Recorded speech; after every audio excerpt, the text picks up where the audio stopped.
Greetings, Whovians. Hooving Queer. Hope having a good week so far. We'll look at the 15th Doctor era and that continues on with Empire of Death. Melbush helps the Doctor flee from Susan Triad. Susan and Harriet Arbinger kill everyone by releasing Sutek's deadly dust.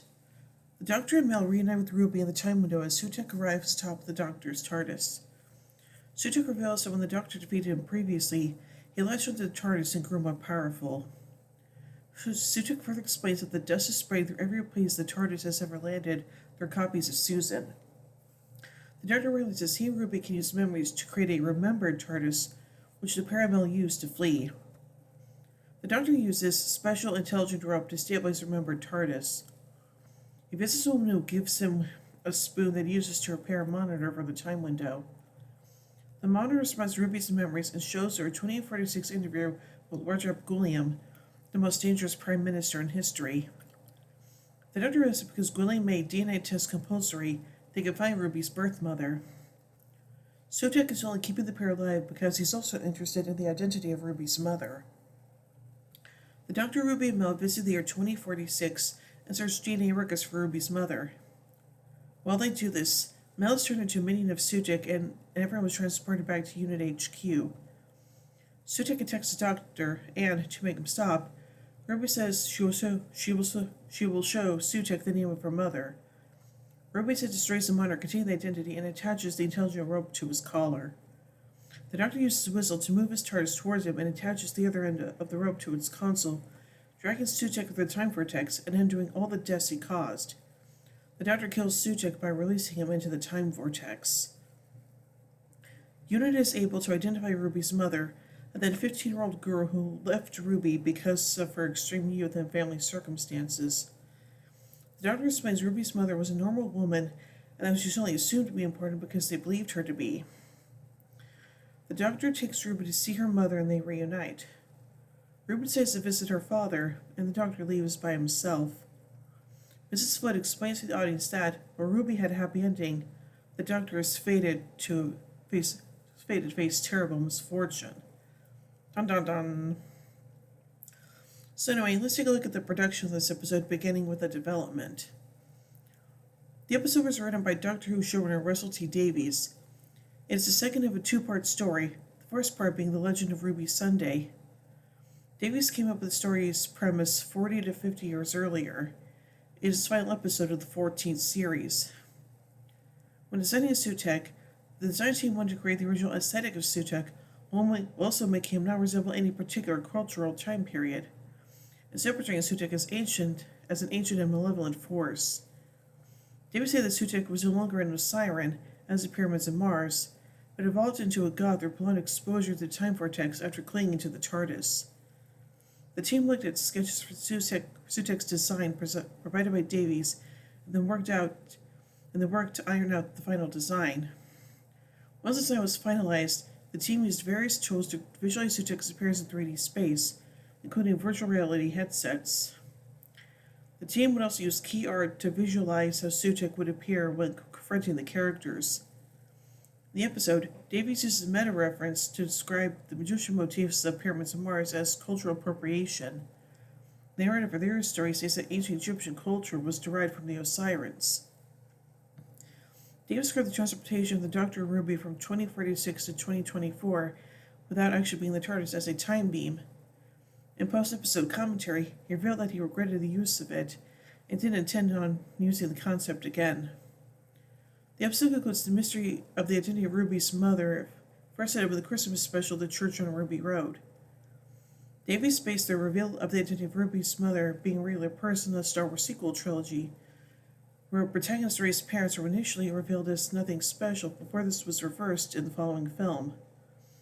As Davies preferred the idea of Rey being ordinary, he wrote the twist regarding Ruby's mother as his response to the films. In a video commentary, Davies said they initially intended for it to snow after Ruby reunited with her birth mother, following a motif throughout the series of snow spontaneously appearing everywhere Ruby went. He removed it following a read-through, as the producers felt it took away from the emotional impact of the moment, and it was a bit rubbish. And now on to the filming. Empire of Death was directed by Jamie Donahue. He compared the two-part finale to a feature film. It was produced in the series' fifth production block, along with the preceding episode, in June and July 2023. Codenames were used while filming in public to give the episode's antagonist a secret. Some filming for the story occurred at One Central Square in Cardiff in June 2023.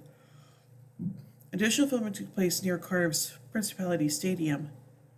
To make the set appearance, London included a red double-decker bus, telephone booth, and London dress taxi cab. Other film locations included the Cardiff City Hall and Bury of Glamorgan in July. The set for the remembered TARDIS was constructed to reference past iterations of the TARDIS interior, with props of former companions and past incarnations of the Doctor being used to decorate the space. Piling first most specifically notices the clothing of the 6 and 7 Doctors. A replica of the TARDIS console from episodes featuring Tom Baker as a Doctor was constructed and inserted into the ceiling of the set. The set was small, and thus those filming the episode had to hold the camera rather than use tripods or dollies. Daniel aimed to convey the sense of claustrophobia on the set via the use of the camera. It was originally intended on having the remembered TARDIS set destroyed after transporting the Dr. Ruby Mel to 2046. The deal was scrapped due to the special effects already planned for other parts of the episode. Davis eventually got the idea to reuse the set for Tales of the TARDIS as part of Doctor Who's 60th anniversary celebrations. Bonnie Langford, who portrayed Mel, used prosthetics resembling a skull to portray Mel's transformation into a minion of Sutekh. In the scene in which the Doctor uses his whistle to summon the TARDIS, the possessed Mel and Strider instead of flying by it, which she described in the script as like skiddies. It's like Skittles, sorry. The production team had limited attempts to get the shot right. Some doubles were used to shoot the scene, and they were hoisted on ropes to convey the visual of being knocked into the air. And now finally onto the casting. The episode stars Ncuti Gatwa and Millie Gibson as the 15th Doctor and Ruby Sunday.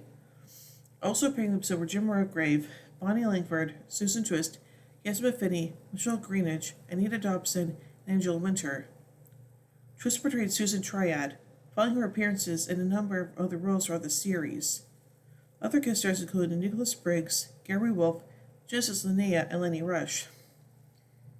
Anna Bernard also guest starred as Roger Ap Gwilym, a role first introduced in 73 Yards. David sees an additional role in the episode that he described as vital.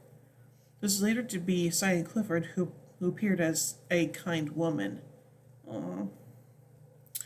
So overall, I really enjoyed this episode, and yeah, it's the final episode of series 14. It's actually pretty damn good, and I really enjoy it. So yeah. So overall, I give Empire of Death 5 sonic screwdrivers out of 5. Anyway, tune in the next 3 months or whatever as we take a look at the Christmas special. This year's Christmas special, Joy to the World. Well, hope you enjoyed this review, and if you did, be sure to give a thumbs up, share it around, don't forget to subscribe and hit the bell icon to be notified about when I upload videos, and if you want to help support the channel further, then be sure to check out my Patreon page, link is always in the description below. Anyway, until next time, this is Hooving Queen saying, oh my giddy aunt, when I say run, run, I'll be Mr. Player in the neutron flow. Would you like a jelly baby? Fantastic. Allons-y, Geronimo! Bow ties are cool, fezzes are cool, and Stetsons are cool.